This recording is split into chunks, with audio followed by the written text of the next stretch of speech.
இப்ப நிறைய பேர் மனம் இறந்து விட்டா நம்ம வாழ்ந்துடலாம், மனமற்ற நிலைக்கு போயிடலாம் அப்படின்னா, இப்ப அந்த மனமற்ற நிலைக்கு போனவங்களுடைய நிலைப்பாடு குழந்தையினுடைய நிலைப்பாடா மாறிட்டா, அந்த குழந்தை எப்படி எந்த வேலையும் செய்யாம படுத்துட்டு இருக்குமோ, விளையாடிட்டு இருக்குமோ, அது மாதிரி நீங்க வாழ்ந்துகிட்டு இருக்கலாம். ஆனா உங்கள பார்த்துக்கிறதுக்கு இன்னொருத்தர் வேணும். அப்படி வாழ்ந்தவங்கள சித்தர்கள் நம்ம பார்க்கிறோம். சித்தர்கள் எல்லாம் மனச விட்ட பிறகு என்ன ஆயிடுறாங்க? குழந்தை மாரி அப்படியே கிடப்பாங்க. அவங்க மேல ட்ரெஸ் இருக்கோ, ட்ரெஸ் இல்லையோ தெரியாது.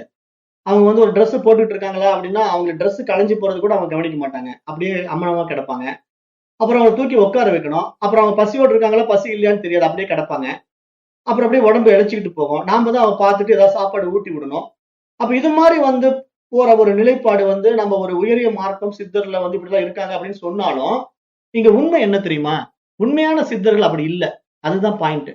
நம்ம அந்த மாரி போனவங்கள எல்லாம் சித்தர்கள் ஆக்கிட்டோம். அதாவது நம்ம வந்து மனம் பிறழ்வு ஏற்பட்டவங்க, மனதை விட்டவங்கள எல்லாம் நம்ம சித்தர்கள் ஆக்கி வச்சிருக்கோம். ஏன்னா நமக்கு வந்து புரியல. மனசு இல்லாத நிலை என்ன? மனம் இருந்து அந்த மனம் அடைய வேண்டிய தகுதி என்ன? அப்படிங்கிற 2க்கும் உண்டான டிஃபரன்ஸ் தெரியாதனால தான், நம்ம வந்து மனமற்றவன் வந்து மகான் ஆயிட்டான்னு நெனச்சுக்கிறோம். ஆனா மனமற்றவன் மகான் ஆக முடியாது. அவன் வந்து ஒரு குழந்தை மனச அடைஞ்சுட்டான்னு தான் நம்ம பார்க்கணுமே தவிர, அவன் எப்படி மகான் ஆயிட்டான்னு சொல்ல முடியும்? அப்ப அப்படி பார்த்தா இங்க வந்து குழந்தையும், தெய்வமும் ஒன்றுன்னு எந்த அடிப்படையில சொல்றாங்க? மனசு இல்லாதனால சொன்னாலும், இப்ப அந்த குழந்தைக்கு தான் அம்மா தான் பொச்சி கழுவி விடணும். அம்மா தான் சாப்பாடு ஊட்டி விடணும். அப்ப அந்த குழந்தை வந்து இயங்கணும்னா, அந்த குழந்தைக்கு மனசு இல்லையா? அப்ப அந்த குழந்தை எப்படி தானே போய் சாப்பிடுமா? தானே போய் பொச்சி கழுவிக்குமான்னா எப்படி கழுவும்? அப்ப அதுக்கு எதுவுமே தெரியாதுல்ல.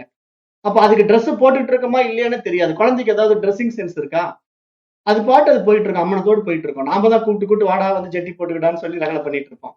அப்ப இதுலருந்து என்ன தெரியும்? அந்த குழந்தை நிலை அப்படிங்கிறது மனமற்ற நிலை. அப்ப மனமற்ற நிலையில நம்ம இறைவனை தெரிந்து கொள்ள முடியாது. நல்லா புரிஞ்சுக்கணும். மனமற்ற நிலைங்கிறது என்ன இங்க சொல்ல வருது சாஸ்திரம் அப்படின்னா, அந்த மைண்ட வந்து நீங்க இந்த மாதிரி சாஸ்திர விஷயங்கள்ல அப்டேட் பண்ணணும். அப்டேட் பண்ணி, இந்த மனம்ங்கிறது பிரவருத்திகள்ல சிக்காம, அக விஷயங்கள இந்த மாரி உள்ள எடுத்து, தன்னுடைய சொரூபத்த உணர்வதற்கு தான் இங்க மனசு வந்து தேவைப்படுது. அத வந்து இங்க பிராணன் பயன்படுத்துது. பிராணன் வந்து மனத பயன்படுத்தி, அந்த மைண்ட என்னவா லிஃப்ட் பண்ணுது அப்படின்னா, கான்ஷியஸ்னஸ் தான் லிஃப்ட் பண்ணுது. புறவருத்திகள உள்ள வாங்கிக் கொண்டு கண்டபடி போயிட்டு இருந்த மனச, இந்த மாரி கண்ட விஷயங்கள உள்வாங்கி நீ அலையாத. இதெல்லாம் வந்து புறவிருத்திகள். நீ தெரிஞ்சுக்க வேண்டிய விஷயம் வேற. நீ உன்னையே தெரிஞ்சுக்கிற விஷயம் இருக்கு வா அப்படின்னு சொல்லி இந்த வேத விஷயங்கள கத்துக் குடுக்குது. இந்த அத்தியாத்ம ஞானத்த கத்துக் குடுத்து, மைண்ட வந்து லிஃப்ட் பண்ணும். அப்படி லிஃப்ட் பண்ணும்போது மைண்ட் இத உள்ள பார்த்து கேட்டு, கேட்டு, கேட்டு, கேட்டு அப்படியே பக்குவம் அடையும். இந்த மனசுக்கு வந்து நம்ம டீச் பண்ண இந்த மைண்ட் வந்து நல்ல புரிதலுக்கு வரும். அப்ப இங்க நம்ம மனமற்ற நிலை அப்படிங்கறத எந்த அடிப்படையில நம்ம இங்க புரிஞ்சுக்கணும் அப்படின்னா, மைண்ட வந்து லிஃப்ட் பண்ணி, அப்டேட் பண்ணி, அத நம்ம ஒரு உயர் பரிமாணத்துக்கு கொண்டு போகறதுக்கு தான் இந்த மைண்டினுடைய டிராவலிங் பாத்த வந்து சொல்லிக் குடுக்குது சாஸ்திரம்.